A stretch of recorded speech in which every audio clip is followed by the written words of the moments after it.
And so one time I went back there, and he said, you know, I know you like to make things.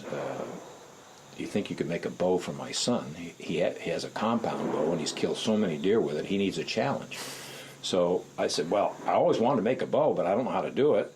I don't know anybody that does it.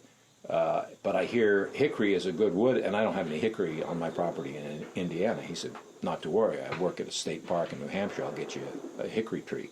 So he got me this big log of hickory, and I split it up, put part of it in my dad's basement back east, took part of it out here, went to work in April, started, because that was from October to April, the drying.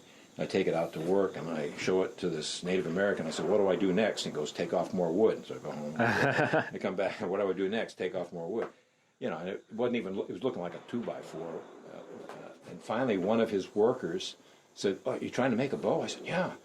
I said, but I don't know what I'm doing. He said, well, I've been working on this water heater on Sergeant's Row, and the guy's got all these wooden bows. Maybe he knows something about it. What's his name? What's his name? He said, you know, I worked on so many. I said, the next time you go over there and see him, get his name and phone number, and I'll buy you a case of beer. So he called me on August 16th. And here I am trying to work on this bow from April and can't do anything until August 16th. And so I called the guy. He said, oh, you really want to make a bow? And I said, yeah. I said, have you made bows before? He says, yeah, I made a few.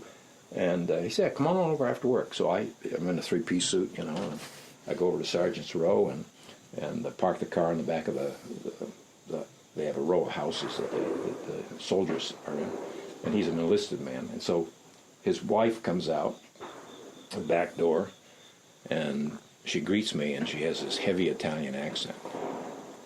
She said, would you like some wine? And then maybe some prosciutto with melon. And I'm going, I like these people already. I haven't even met the guy yet. And he's changing his clothes, you know, so he comes over and introduces himself. Real nice guy, part Crow-Indian. And we immediately just liked each other.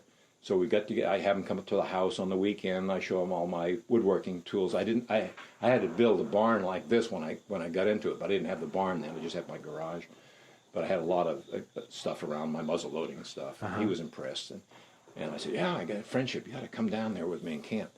So, you know, one thing led to another. He taught me how to make bows, and that's how I got into the bow thing.